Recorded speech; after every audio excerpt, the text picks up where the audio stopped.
Bonsoir, voici le dernier débat du cycle sur les enjeux culturels et spirituels de la conversion écologique. Ce soir, c'est un débat interreligieux. Un philosophe de l'islam, un grand rabbin qui ne nous a pas encore rejoints, un moine bouddhiste et un cardinal vont rechercher un message commun pour la protection de la création. Alors, ils sont tous les quatre, tous les trois plus un, trop connus pour qu'on ait réellement à les présenter.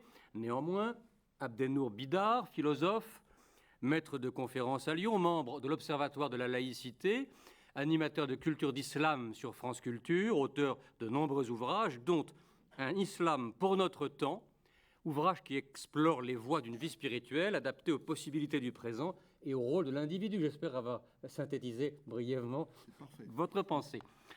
Haïm Corsia, que nous attendons, grand rabbin de France, membre de l'Académie des sciences morales et politiques, auteur notamment d'un livre de réflexion sur la bioéthique intitulé « L'homme démultiplié, une réflexion juive sur l'humanité à venir ».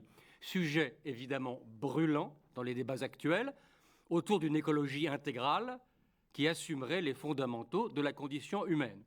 Mathieu Ricard, docteur en génétique cellulaire et moine bouddhiste tibétain du monastère de Sechen au Népal, fondateur de l'association humanitaire Karuna Sechen, la compassion dans l'action en quelque sorte, membre du Mind and Life Institute qui facilite les rencontres entre la science et le bouddhisme et auteur notamment de plaidoyer pour l'altruisme et de plaidoyer pour les animaux, ce qui, dans le cadre des débats de ce soir, ne manquera pas d'être pertinent. Et, naturellement, le cardinal André 23, que je ne présente évidemment pas au public des Bernardins ni aux téléspectateurs de KTO.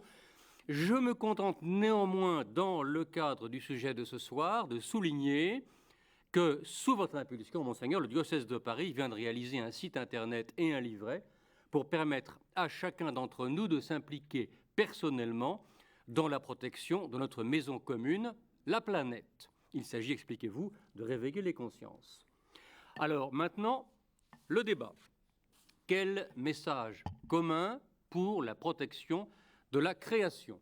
5 minutes chacun pour poser le problème selon votre regard propre, suivi, je pense, d'une trentaine de minutes de débat entre vous, si vous le voulez bien. Je donne donc la parole, par ordre alphabétique, à Abdenour Bidar. Bonsoir, merci beaucoup. Alors, je suis censé ici porter le point de vue de l'islam. Je suis un philosophe de l'islam, je suis un philosophe de culture musulmane. Immédiatement, lorsqu'on est de culture musulmane et qu'on lit le Coran, on est frappé par l'exhortation continuelle, récurrente, à s'émerveiller des merveilles de la nature, à s'émerveiller, à s'étonner face à ce qui agit dans la nature, à savoir une formidable, une inépuisable puissance créatrice. Il y a donc, dès le texte fondateur de l'islam, l'indication d'un lien à cultiver, pas seulement à préserver, l'indication d'un lien entre l'être humain et la nature, conçue comme l'œuvre de Dieu. L'être humain, la nature est présentée non seulement comme l'œuvre de Dieu, mais il y a une insistance du Coran à prendre la mesure du caractère sacré de l'existence tel qu'il s'exprime dans chaque portion de la nature, avec quelque chose de plus qui sera explicité au XIIe siècle, notamment par Averroès, dans son fameux traité décisif. Averroès dit que c'est par la connaissance de l'œuvre que l'on reconnaît l'artisan, ce qui signifie, en langage théologique, que c'est en apprenant à admirer l'harmonie de la nature, la prodigalité de la nature, les lois de la nature, la beauté de la nature. Si j'étais platonicien, je suis un petit peu platonicien, comme tout philosophe, je dirais, c'est en apprenant à admirer tout ce qui, dans la nature, nous parle du bien, du vrai, du juste et du beau, que l'on peut avoir une chance de connaître Dieu, ou tout au moins de se douter un peu de ce qu'est l'être divin que Averroès désigne comme étant l'artisan de cette beauté naturelle. Bon. Voilà, de façon évidemment trop rapide, quel regard l'islam porte sur le lien entre l'homme et la nature. Un regard qui doit être un regard d'étonnement, d'émerveillement, mais aussi de réflexion. de réflexion liée à l'auteur de la nature, c'est-à-dire au divin. Ce que je constate aujourd'hui en tant que philosophe, c'est que le lien que nous avons, nous les êtres humains, que nous devrions avoir su conserver et cultiver à la nature, ce lien est rompu. Et c'est en ce sens-là que la crise écologique, pour moi, est grave, parce qu'elle est un des indices de ce que j'appelle, dans tous mes travaux, une crise spirituelle pour notre temps, qui est précisément une rupture de tous les liens. Le lien avec la nature, ce lien qui est commandé par le Coran, mais qui est en réalité, me semble-t-il, on en discutera, un leitmotiv de toutes les traditions spirituelles de l'humanité. Ce lien avec la nature est perdu, trop largement perdu. Regardez, par exemple, ce soir, nous ne sommes que dans un univers de matière morte. Regardez autour de vous. Où est la nature? Où est le lien avec cette puissance de vie qui, en nous environnant, et lorsqu'elle nous environne, nous donne déjà une idée de la puissance créatrice qui est à l'œuvre dans l'univers. Aujourd'hui, qu'est-ce qui nous parle de puissance créatrice dans la matière qui nous environne? À peu près rien. Donc ce lien est rompu. Mais ce n'est que l'un des liens rompus. Il y a un deuxième lien qui est trop souvent rompu dans notre société, c'est le lien à l'autre, la qualité du lien à l'autre. De la même façon que nous n'avons plus de lien d'une certaine qualité à la nature, souvenez-vous par exemple en 1990, Michel Serres écrivait dans Du contrat naturel, un de nos grands philosophes, il écrivait que nous devrions avoir su conserver avec la nature ce qu'il appelle un rapport symbiotique, un rapport de symbiose, c'est-à-dire sur le plan biologique, Mathieu Ricard ne me démentira pas, un rapport qui est un rapport mutuellement profitable, un rapport de partage, un rapport de don, un rapport donnant-donnant, c'est-à-dire je te fais autant de bien que tu m'en fais. Alors que, dit Michel Serres, nous n'avons plus à la nature, à cause de ce lien rompu, qu'un rapport de parasite. Et nous devons retrouver, à partir de cette relation dégénérée de parasite, à un organisme qui l'héberge et qu'il est en train d'asphyxier, dont il est en train de pomper toute l'énergie à son seul profit de façon égoïste, eh bien, nous devrions être capables de retrouver un rapport symbiotique. Eh bien, ce sont tous nos liens qui sont en crise. Et c'est en ce sens-là que la crise écologique est un élément de la crise spirituelle de notre temps. Regardez l'état dans lequel est le lien à l'autre qui est lui aussi terriblement endommagé. Nous sommes une civilisation humaine qui cultive dans des proportions épouvantables la pauvreté et les inégalités. Et dans une société comme la société française, qui devrait savoir être une société harmonieuse, fraternelle et multiculturelle, nous avons un lien qui est fondé sur la méfiance, sur la défiance, sur le rejet, sur le soupçon. Trop souvent, évidemment, ne généralisons pas. Bon. Et le troisième type de lien qu'une véritable culture spirituelle devrait nous enseigner à cultiver, c'est le lien à soi. Le lien entre ce que les traditions spirituelles appellent l'ego ordinaire ou le moi ordinaire et notre être essentiel.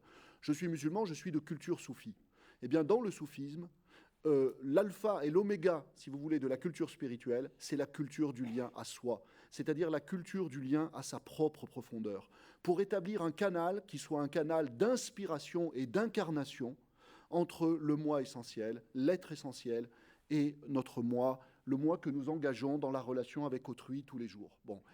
Qu'est-ce qui, dans nos sociétés aujourd'hui, nous enseigne à cultiver ce lien essentiel avec notre propre profondeur? Donc, si vous le permettez, cette prise en considération de la crise écologique a du sens pour moi aujourd'hui sur le plan spirituel, au sens où elle ne fait qu'exprimer dans la dégradation de notre lien à la nature, la dégradation de nos liens, le tissu déchiré du monde, alors que toutes les sagesses dont nous sommes les héritiers, enfin dont nous devrions savoir être les héritiers, les sagesses religieuses, les sagesses philosophiques, les sagesses spirituelles en général, nous apprenaient au contraire la nécessité de cultiver les liens. Parce que, nous disait-elle, ces liens ne sont pas n'importe quels liens, ce sont des canaux, ce sont des liens nourriciers, ce sont des liens par lesquels nous devenons plus vivants, par lesquels nous grandissons en humanité. La nature nous inspire, la relation à l'autre nous inspire, la relation à nous-mêmes nous inspire. Et à la place de ça, qu'est-ce que nous avons fait, nous les modernes, trop souvent?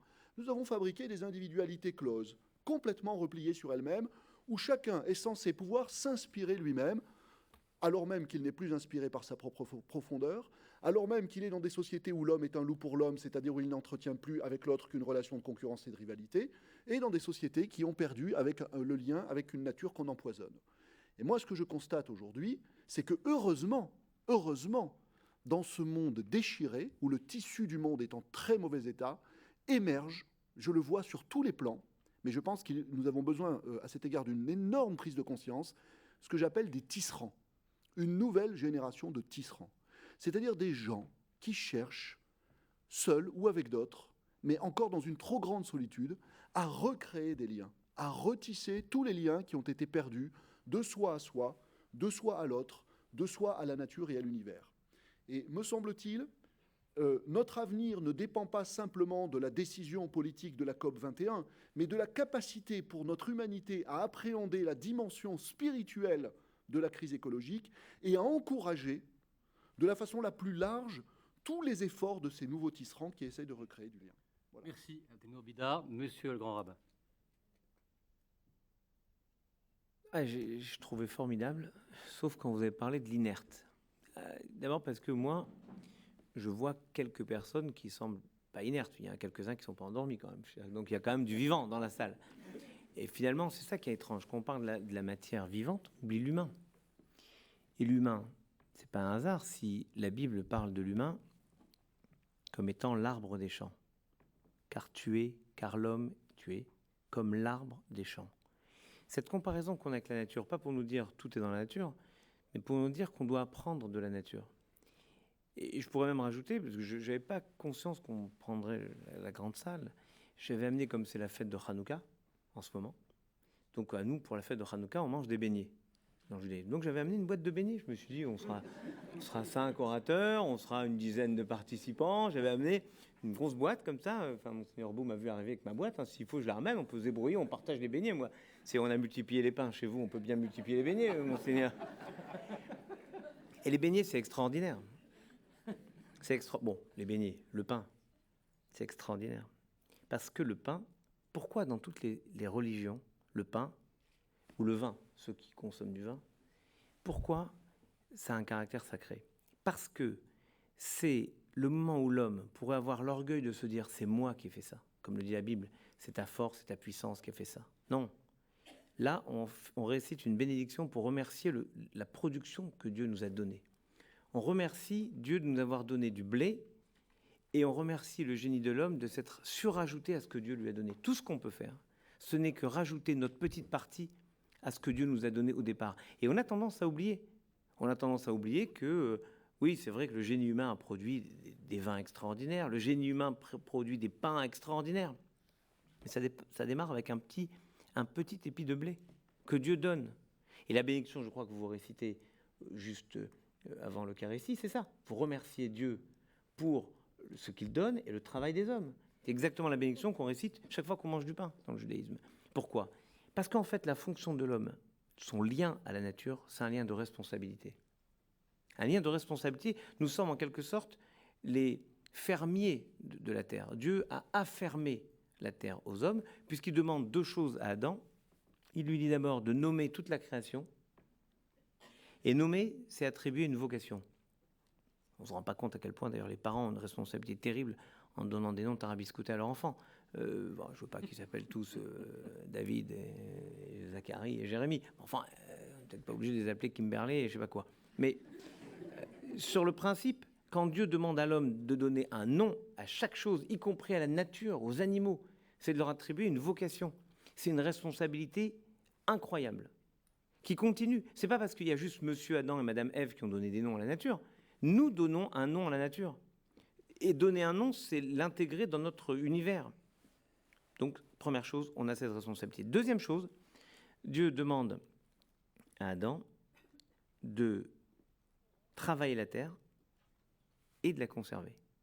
Et c'est là où, dans sa page 52, parce que je pique le document de Monseigneur 23, non c'est vrai, page 52, parce que moi j'ai l'habitude avec le Talmud de mémoriser les pages, bim boum, 52, voilà, se fait à dénaturer aussi la mission de soumettre la terre. Il ne s'agit pas de soumettre la terre. Pendant des siècles, on a traduit soumettre la terre. Et la force de ce texte du pape, ça ne vous dérange pas que je cite la concurrence, éminence. La force de ce texte du pape, c'est de revenir à la traduction juive, qui consiste à dire travailler la terre pour la conserver. Et la nature de notre rapport à la terre a toujours été exploiter ou protéger. Mais pas du tout. C'est peut-être une des hérésies d'une forme d'idolâtrie écologique, appelons-la comme ça, qui ferait de Gaïa une sorte d'idole absolument à adorer comme un absolu, au point même d'être contre l'humain pour sauver Gaïa. C'est pas ça du tout. En hébreu, c'est le Ovda, je te donne la terre, les Ovda, Oved, c'est travailler, ou le Shomra, et la conserver. La travailler, pas où la conserver, la travailler pour la conserver.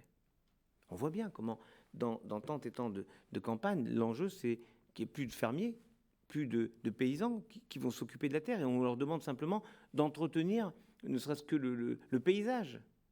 Donc, travailler la terre, c'est la conserver. Et il n'y a pas à opposer les deux théories. Et c'est ça la vocation, semble-t-il, de l'homme par rapport à la terre. Il est responsable parce qu'il lui a attribué une vocation, et nous continuons à attribuer une vocation à la terre. Pas simplement pour nous en servir, mais parce que sinon nous sommes des voleurs, de vrais voleurs. Au sens que... Si je vous interromps, mais nous allons reprendre, parce que j'ai beaucoup de questions à vous poser à propos de ce que vous venez de dire, en particulier sur le second récit de la création. Non, vous voulez surtout savoir à quoi sont les beignets. En fait, je suis démasqué. Les beignets. Et je donne la parole à Mathieu Ricard.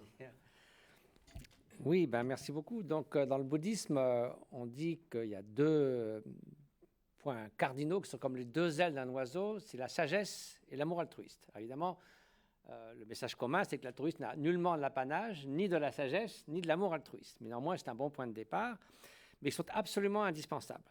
Alors, qu'est-ce qu'on entend ? L'amour altruiste, on comprend de quoi il s'agit. C'est le désir d'apporter le bien à autrui, de soulager sa souffrance, donc c'est la compassion.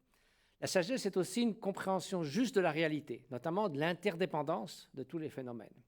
Si l'on comprend l'interdépendance, on comprendra que les individus ne sont pas des entités isolées qui pourraient réagir un peu comme des boules de billard qui s'entrechoquent et chacun ferait son petit bonheur dans son coin et puis le reste, c'est pas mon boulot.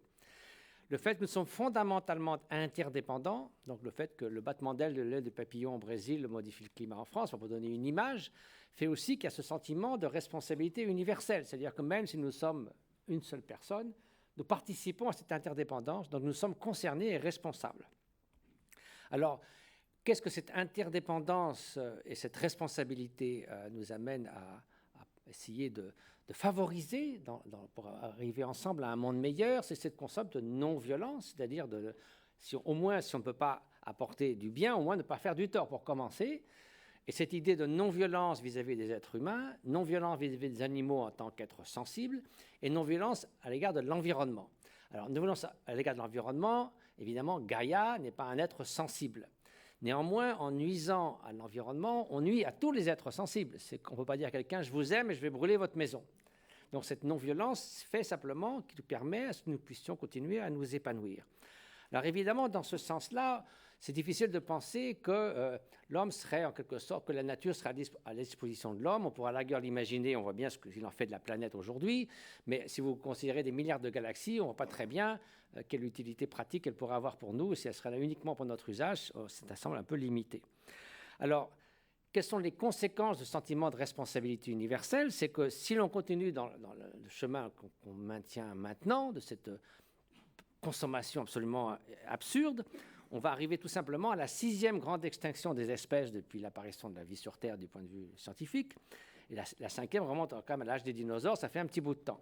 C'est-à-dire 30% de toutes les espèces vont disparaître d'ici 2050 au rythme actuel. Et ça va modifier la donne pour absolument tout le monde. Alors quel est le message commun? C'est certainement celui de l'amour du prochain. Mais ça, qu'est-ce que ça veut dire au point de vue pratique? L'altruisme, ce n'est pas seulement un noble idéal quelque peu utopique qu'on peut s'offrir comme un luxe quand tout va bien. C'est en fait la solution la plus pragmatique qui est au cœur de tous les défis de notre monde contemporain, notamment un défi majeur qui est celui de la difficulté que nous avons à réconcilier le court terme, c'est-à-dire l'économie. On vous dit « Ah, mais si l'économie ne marche pas, tout le reste va tomber à l'eau ». Le moyen terme, qui est la qualité de vie, comment nous nous épanouissons et trouvons un sens à notre existence, une famille, une génération, une vie. Et puis, un défi tout nouveau, qui est celui du fait que nous avons entre nos mains le sort des générations à venir. Il y a 10 000 ans, il y avait 5 millions d'êtres humains sur Terre. Ils ne pouvaient pas faire grand-chose. Quoi qu'ils fassent, ça n'a pas beaucoup d'impact. Aujourd'hui, avec la révolution industrielle, scientifique et technologique, les outils ne sont pas seulement des outils que nous avons dans nos mains, ce sont des outils dont la puissance a été multipliée des millions de fois, avec l'énergie électrique, atomique, etc., qui est aux mains non seulement d'individus, mais de groupes et de nations. Donc nous avons un pouvoir absolument colossal sur l'avenir des générations à venir. Alors, si on est égoïste, aucun problème. Il n'y a pas de problème dans l'environnement. Après moi, le déluge. Pourquoi nous préoccuperions de personnes que nous ne connaîtrons pas? Donc, la seule réponse à tout ça, c'est d'avoir davantage de considération pour autrui. Donc, l'amour du prochain qui nous unit tous dans ce message commun.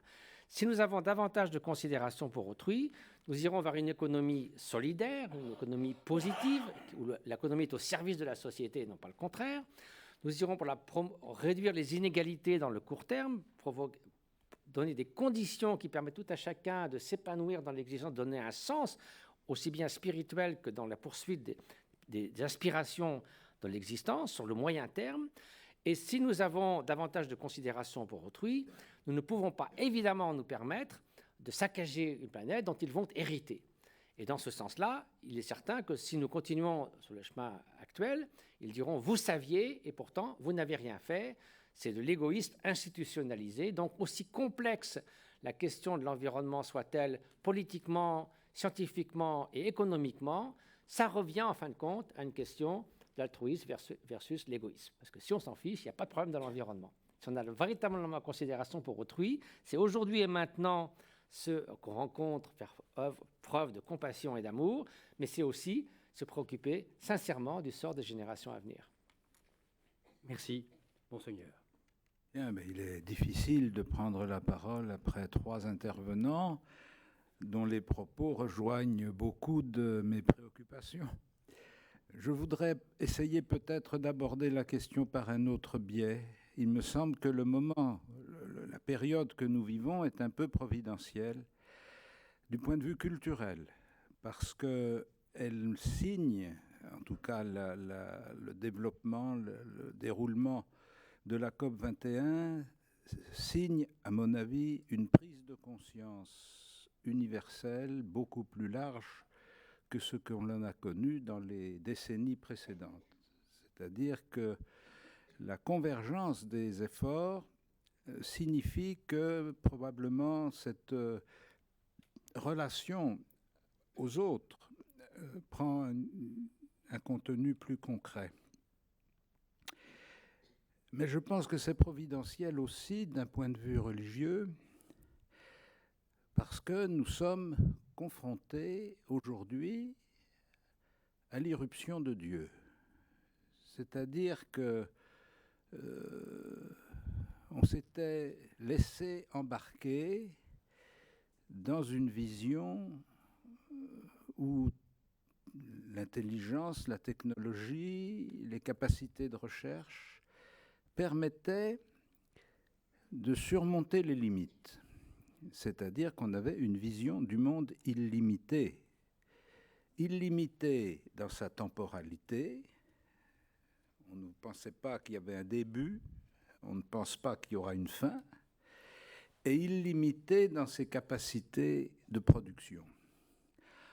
Or, ce que nous vivons actuellement, c'est sensiblement la prise de conscience qu'il y a des limites, et que ces limites nous obligent à nous poser la question de l'identité même de la planète sur laquelle nous sommes. Est-ce qu'elle est autosuffisante, autogénératrice d'elle-même, autoproductrice de son avenir, ou est-ce qu'elle se reçoit avec des limites qu'elle a la responsabilité de gérer et de faire permettre d'exister dans le cadre de ces limites? Et il me semble que dans cette perspective, notre culture sécularisée peut se donner beaucoup de mal pour améliorer l'aménagement du territoire ou du climat, mais doit accepter à un moment de reconnaître qu'elle n'a pas la clé ultime de la réalité. Elle a une responsabilité réelle, une possibilité réelle d'agir. Elle est cependant dans le cadre d'une réalité définie dans le temps, défini dans l'espace, défini dans ses moyens. Et la suprématie ou la vocation suprême de l'homme, c'est précisément d'assumer cette limite et d'essayer de vivre avec. Ce qui veut dire que une société ne peut pas assumer cette vision de l'univers sans assumer en même temps la question de son origine. Or, la question de l'origine a été évacuée culturellement par la disqualification idéologique de la lecture religieuse des origines, mais elle revient en boomerang parce que nous sommes confrontés à la question de l'avenir et que la question de l'avenir est indissociable de la question de l'origine. Et donc, nous sommes confrontés, j'allais dire, à Dieu. Dieu est au Bourget. Mais ils ne le savent pas. Ils ne le savent pas tous. Mais Dieu est au Bourget, et donc, si on persiste à exclure la perspective d'une réalité qui transcende l'humanité, on se voue à l'impuissance pour résoudre les problèmes de l'homme et entre autres l'écologie. Ça suffit. Merci, Monseigneur.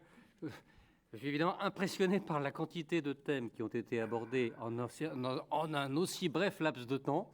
On voit que vous jouez à domicile, parce que vous, il ne vous a pas interrompu, n'empêche. Ça, c'est vrai, ça. Moi, je n'ai pas parlé 10 minutes. Ah, bon, c'est injuste, ça. C'est injuste. On va tout de même essayer de progresser en direction du but que nous espérons atteindre, cerner ou au moins approcher le message commun pour protéger la création.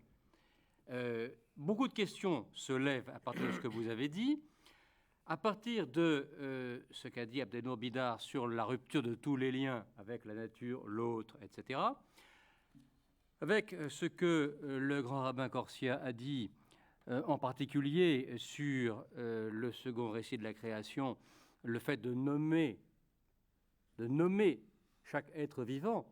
Et d'ailleurs, on peut aller peut-être encore plus loin, on peut dire que le fait de donner un nom spécifique à chaque être vivant, c'est en réalité la charte spirituelle de la biodiversité, parce que si on donner un nom, c'est, entre autres dans la Bible, c'est tout particulièrement dans la Bible, je veux dire, c'est littéralement prendre en charge l'être de la personne à qui on a donné le nom. C'est-à-dire, c'est lui donner une vocation. Oui. Mais ça Par conséquent, donner un nom différent à chacune des espèces, c'est prendre en charge la biodiversité. Il y a donc le cas avec Noé. Quand Noé sauve, ce qu'il a sauvé, il sauve très peu d'humains. Il y a Noé, sa femme, 3 enfants, Shem, Ham, Yafet, les épouses de Shem, Ham, Yafet, ça fait 5 et 3, 8, et il sauve toute la biodiversité. Au point que d'ailleurs, quand Noé envoie la colombe, on oublie en général, parce qu'on raconte qu'il envoie la colombe, mais avant il envoie le corbeau. Et regardez le texte de la Bible, il est très étonnant. Le corbeau va et vient. Pourquoi il va et vient? Et le Midrash, notamment Rashi, le commentateur de Troyes, explique que le corbeau fait la tête. Parce qu'il dit, moi en tant qu'animal impur, il n'y a que 2, mâle et femelle. Alors s'il m'arrive quelque chose à cause de toi, on va perdre des corbeaux. On s'est rendu compte malheureusement qu'il y en a toujours autant, des corbeaux. Je parle en général. Enfin, non, vous n'étiez pas à Orléans, c'était à Tours, vous êtes tranquille. Et c'est pourquoi il envoie la colombe qui, elle, en animal pur, il y avait 7 couples. Donc on voit la précision et l'obsession même de Noé à protéger, on dirait aujourd'hui, la biodiversité. C'est pas anodin. On nous raconte déjà l'histoire. Quand il y a quelque chose à sauver, on sauve ce dont vous parlez, c'est le biotope, l'endroit où vit l'homme. À vous qui êtes scientifique, outre le fait que vous êtes moine, j'ai envie de demander par rapport à la mentalité contemporaine, qui est de penser que les clés ultimes sont inconnaissables. Il est difficile de faire toucher du doigt l'idée que le lien à l'univers ou le lien à l'autre est également un lien au spirituel. Beaucoup pensent que l'on peut ressusciter les solidarités sans avoir besoin de spiritualité. On renvoie le spirituel à ce qu'on appelle la sphère privée. Or, il ne s'agit justement pas de sphère privée individuelle, là il s'agit de solidarité. Il s'agit donc de vivre ensemble. Et en quoi le vivre ensemble et le spirituel sont-ils inséparables ? Je crois que quand on parle des valeurs fondamentales comme l'amour du prochain, on pourrait dire que c'est tellement fondamental qu'en fait, toutes les grandes spiritualités et religions ont construit sur ce socle fondamental. Donc, on ne peut pas dire que l'amour appartient en propre à telle ou telle religion, même à une religion en particulier. Pourquoi le spirituel? C'est dans les moyens d'actualiser pleinement ce potentiel d'amour altruiste, d'amour du prochain que nous avons en nous. Parce qu'évidemment, dans des sociétés où on prône l'individualisme roi, où on est forcément, comme disait un de mes amis philosophes, Alexandre Jolien, dans la bulle de l'ego, ça semble renfermé par nature. On est coincé dans cet individualisme et donc on ne peut pas exprimer, on a toujours des limites. On peut dire oui, je peux aimer mes enfants, mais comment étendre ça au-delà? Tandis que si on a cette approche qu'on perçoit spirituelle qui est de l'interdépendance, de la fait que chaque être a en lui ce potentiel extraordinaire, qu'on appelle ça la présence de Dieu en chaque être ou la nature de Bouddha. Et donc reconnaître ça, c'est se dire mais comment pourrais-je mettre une limite à cet altruisme? Comment pourrais-je dire oui, je veux bien aimer presque tous les êtres, mais pas une quinzaine d'entre eux, ça je ne peux pas les supporter, je les mets à l'extérieur.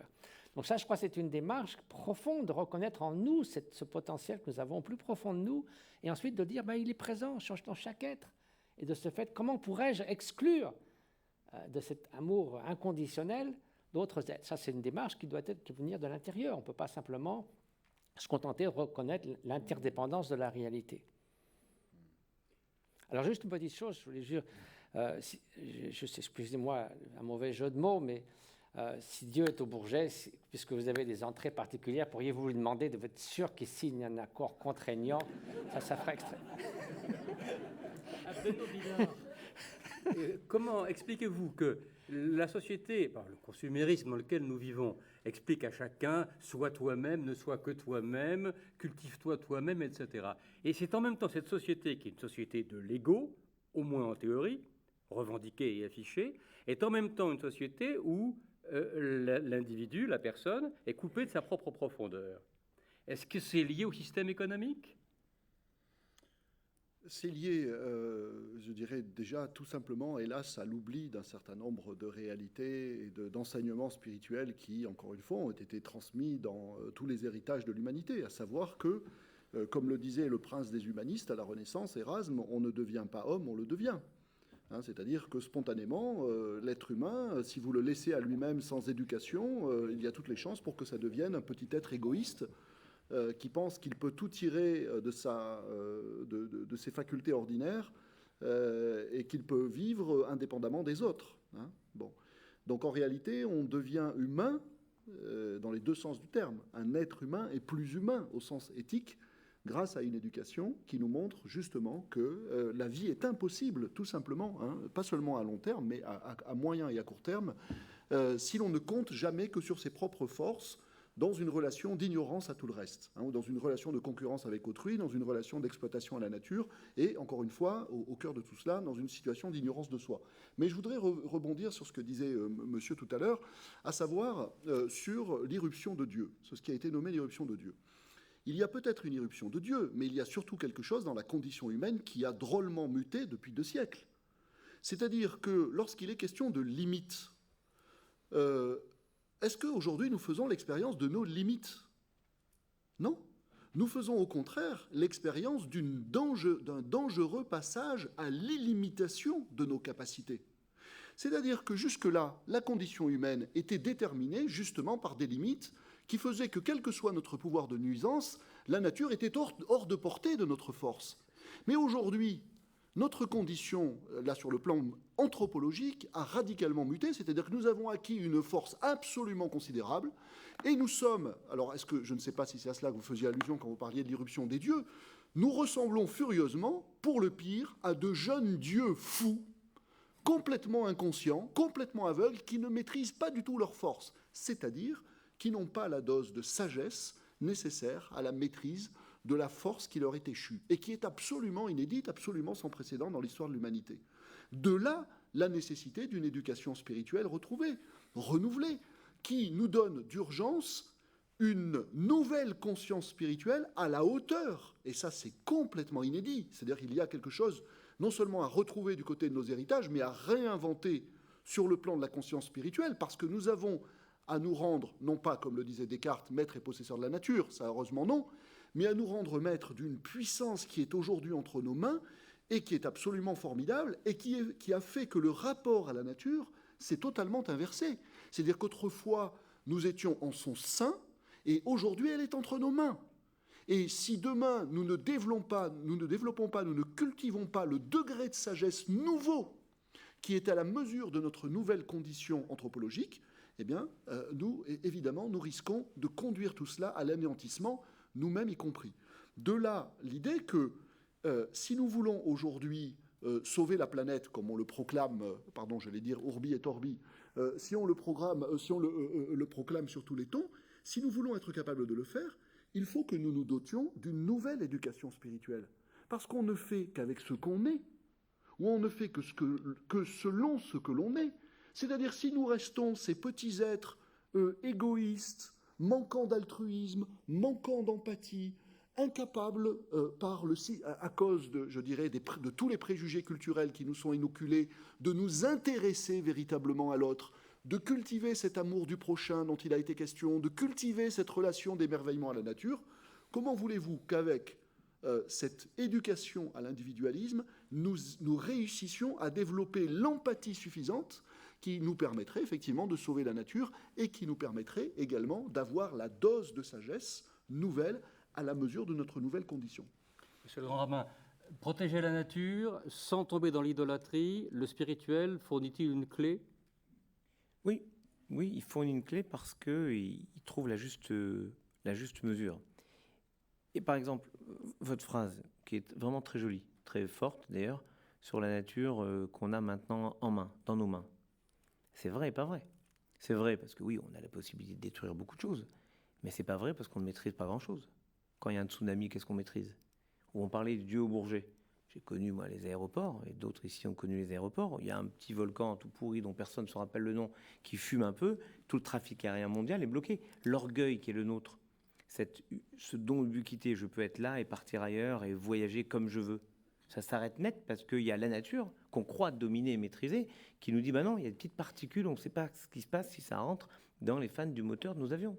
Donc cette nature dont on aurait presque le rêve de posséder les clés de domination, nous dit je fais ce que je veux.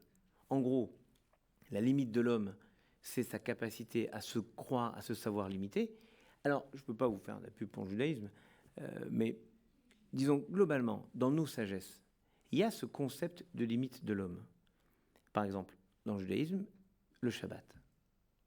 C'est très intéressant le Shabbat. Le Shabbat, c'est un jour où, écoutez bien la formulation dans les 10 commandements, c'est dans l'Exode, car l'Éternel a créé le monde en 6 jours et le 7e, il a arrêté de créer, il s'est mis une limite, j'arrête de créer. Nous devons créer, travailler pendant 6 jours et le 7e, arrêter de créer. Or, nous, on juge la valeur de quelqu'un à ce qu'il produit. Mais il faut être capable de juger la valeur de quelqu'un, pas parce qu'il produit. Le 7e jour, il ne produit rien et sa dignité est identique. Et donc, la limite qu'on va voir, c'est le samedi, je ne prends pas de voiture, je retrouve mes limites personnelles. Je ne vais pas où je veux, je vais là où je peux marcher. Je ne parle pas avec n'importe qui au bout du monde, je parle avec celui avec qui je peux parler par ma voix et qui m'entend normalement. Vous savez que c'est une révolution. Dans les familles, combien de fois, quand je visitais tant et tant de familles, parler avec des gens sans qu'il y ait la télé comme média, comme une présence, Shabbat, il n'y a pas. Donc en fait, on retrouve nos limites, j'allais presque dire notre humanité de base, sans être dans une réalité augmentée, une vision augmentée de l'homme qui serait un genre de jeune Dieu ou presque un Dieu. Et c'est intéressant parce que dans la Genèse, il y a ça, où les Béné Elohim, les enfants des dieux qui arrivent et qui sont dans une volonté de s'interposer dans ce que Dieu veut. Mais Dieu dit stop, non. Moi, j'ai le sentiment qu'il est bon d'avoir conscience de nos limites. Et donc, qui dit nos limites, dit du besoin qu'on a des autres. Parce que si on s'arrête à un moment, il faut que le chemin soit parcouru par quelqu'un d'autre, soit un autre, soit la nature qui vient à la rencontre et qui va combler ce qu'on a. On parlait du tsunami. Vous vous rendez compte que le même besoin vital d'eau, quand il y en a trop, c'est une catastrophe. Il faut donc aussi trouver la limite. Comment permettre de trouver la juste mesure dans notre rapport à la nature et dans ce que la nature peut nous apporter. Voilà, c'est en réalité la question des limites. Je crois que le cardinal 23 a raison. Les limites, c'est ce que peut donner la conscience de quelqu'un qui est au-dessus de nous. Alors après, on l'appelle comme on veut, mais quelque chose qui est au-dessus de nous, nous force à nous considérer comme ayant besoin de nous tourner vers lui. En tout cas, vous tourner vers l'autre. Alors justement, monseigneur, est-ce que dans une société où les technologies, ou tout au moins l'idée qu'on s'en fait, promettent à l'homme, éventuellement l'homme augmenté, transhumanisme, etc., des pouvoirs illimités, la libération de la mort, je ne sais pas quoi, une sorte d'idolâtrie de soi-même, d'un soi-même imaginaire, est-ce qu'il n'est pas difficile d'annoncer le retour de la limite à l'homme ou à la femme d'aujourd'hui? Est-ce que de ce côté-là, on n'est pas un peu bloqué par l'air du temps? Oui, si on veut. Mais la limite, avant de la désigner et de l'annoncer, il faut d'abord l'éprouver. Et je pense que bon nombre de nos contemporains ont pu faire l'expérience de la capacité extraordinaire de l'humanité à développer des moyens d'intervention, etc., à transgresser les limites anciennes, les limites de l'Antiquité. Et puis, tous les jours, nous avons, grâce à la télévision qui s'emploie à nous éclairer, nous avons de nouvelles limites qui apparaissent. La phobie de la maladie, la phobie de la violence, la phobie de l'étranger. Tout ça, ce sont des limites qui sont vécues avant d'être réfléchies. Et il me semble que c'est une des grandeurs de celui qui essaye de vivre dans une relation croyante avec Dieu, d'être capable de reconnaître ses fantasmes, de reconnaître ses limites et de dire « je suis capable de vivre même si demain je meurs ». Beaucoup de gens vous disent « il vaut mieux que je meure aujourd'hui parce que je ne suis pas sûr d'être capable de vivre demain ». Ce n'est pas exactement la même chose. Voilà. Et on voit bien comment il y a une espèce, le pape dans son encyclique parle d'une schizophrénie anthropologique, une espèce de schizophrénie à vouloir maîtriser totalement les éléments constitutifs de l'humanité et en même temps à renoncer à reconnaître cette humanité. Et je crois que la fécondité de la période que nous vivons, c'est précisément qu'elle nous accule à nous poser les questions, les vraies questions, c'est-à-dire les questions de responsabilité, c'est-à-dire les questions de maîtrise de la consommation, c'est-à-dire les questions d'évaluation et de correction de nos comportements. Comment est-ce que nous pouvons être pleins de sympathie et d'empathie pour des discours écologiques tout à fait édifiants et mener une vie complètement inverse? Voilà. À moins que ce soit une compensation, que les États développés développent une idéologie de la protection de la nature pendant qu'ils sont en train de la détruire au sous-sol.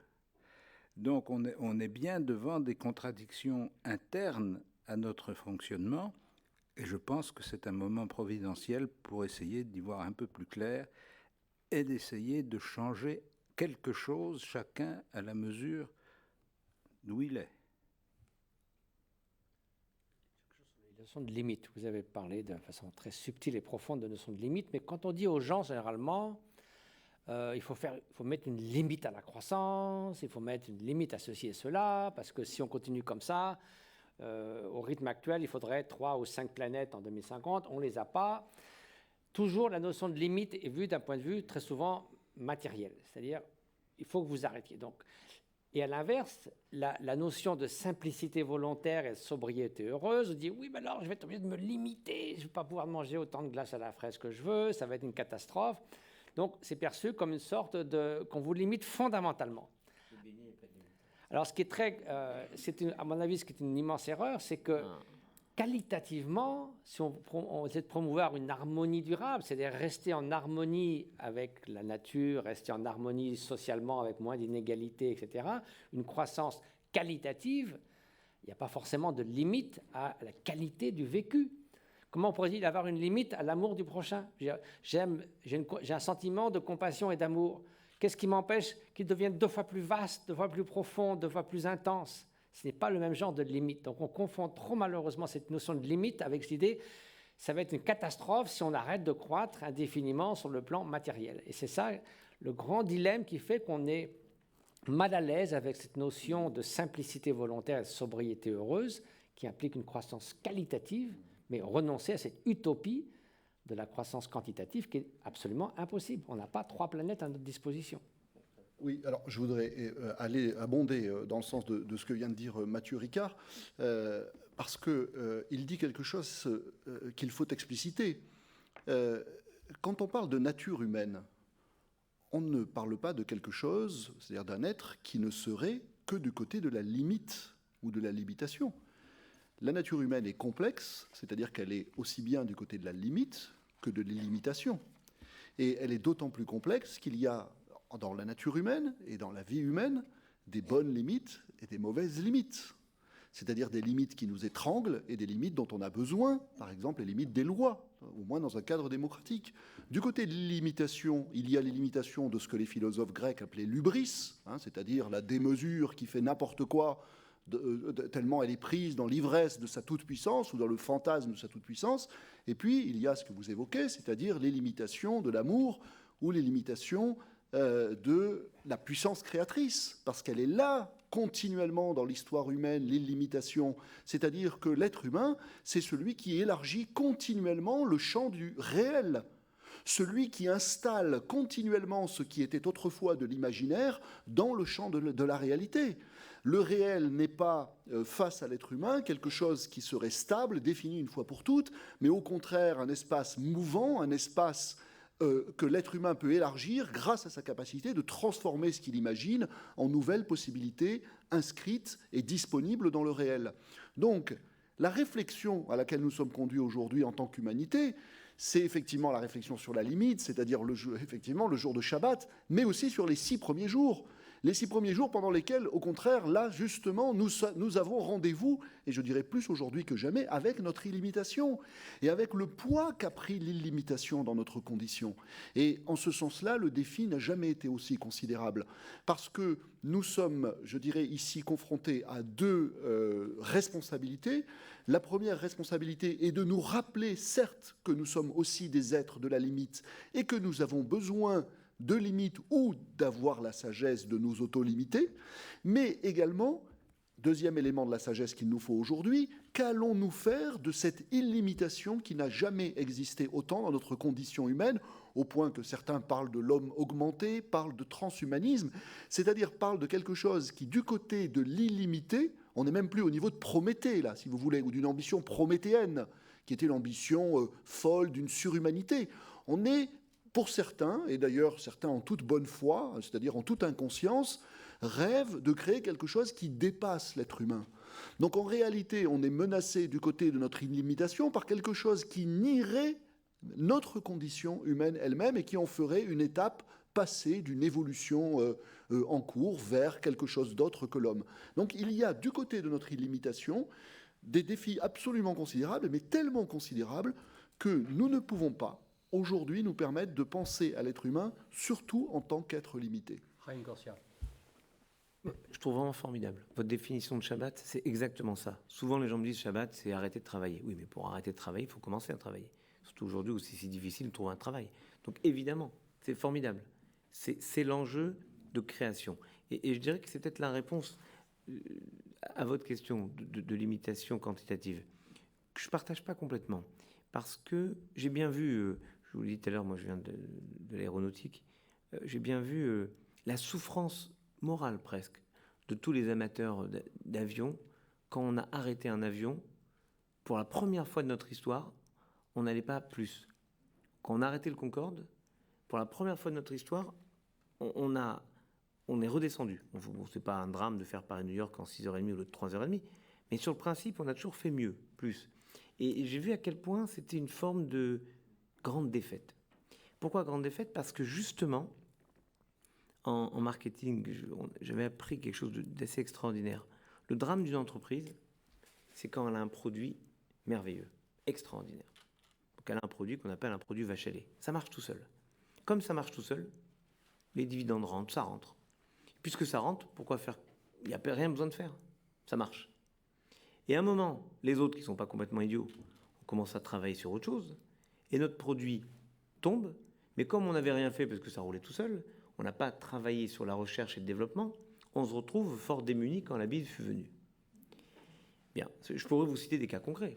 Prenons Nokia dans la téléphonie, c'est ce qui se passait, tout le monde avait un Nokia, qui a un Nokia ici? Bon, il y a les deux qui ont un Nokia, vous êtes des collectionneurs. Les autres, on ne sait pas. J'ai rien contre Nokia, mais c'est un exemple. On a fait exactement la même chose. C'est-à-dire que on a vécu sur le dos de la nature en disant c'est bon, c'est illimité. Mais on s'est rendu compte, comme vous le disiez tout à l'heure, qu'il y a une limite. Et donc moi je pense qu'il faut maintenant mettre en marche cette créativité des 6 jours, c'est-à-dire l'inventivité des hommes, qui vont, par leur génie, justement, toujours en reconnaissance que Dieu nous a donné au départ pour ceux qui croient, c'est-à-dire qu'il nous a donné cette base de la nature, trouver d'autres possibles. J'aime ce concept d'autres possibles, parce que au-delà du possible, c'est la devise du 13e RDP, un régiment de l'armée de terre, c'est au-delà du possible. C'est pas impossible, au-delà du possible. C'est juste un autre possible. Et tant que les hommes sont capables d'inventer un autre possible, alors on n'est pas enfermé dans les schémas habituels. Prenons l'exemple du gaz de schiste. On peut dire oui, on peut dire non. Enfin, gaz de schiste, voilà, ça a révolutionné la notion d'énergie aux États-Unis. Comme pourrait révolutionner si on utilisait l'eau, si on utilisait telle ou telle possibilité. Il suffit simplement de ne pas s'enfermer dans les schémas qu'on a toujours connus pour essayer de sortir de ce qu'on a toujours fait. Et c'est ça, pour la travailler. Quand Dieu demande à l'homme d'utiliser la terre pour la travailler et pour la conserver, c'est pas uniquement pour travailler de la même façon, c'est la travailler différemment. On voit bien cette notion aussi de repos de la terre. C'est-à-dire que la terre ne peut pas être travaillée tout le temps de la même façon. La jachère, les 7 ans ou 6 ans, tu travailleras la terre, et la 7e, tu arrêteras. Un cycle aussi du Shabbat pour la terre. Il y a cette notion aussi en fait, quand on réfléchit bien, qu'est-ce que ça veut dire travailler et conserver ensemble? Bon, en langage moderne, on appelle ça le développement durable. C'est ça? Bon, ça a juste 5776 ans, et c'est la Bible qui l'a inventé. Bon, comme on ne demande pas de copyright, il n'y a pas de problème. Mais c'est ça, c'est développer quelque chose, le travailler, et arriver à une capacité à inventer des nouveaux possibles. Merci infiniment. C'est sur ces mots que nous devons, hélas, conclure ce débat et ce cycle de réflexion sur les enjeux culturels et spirituels de la conversion écologique. Bonsoir.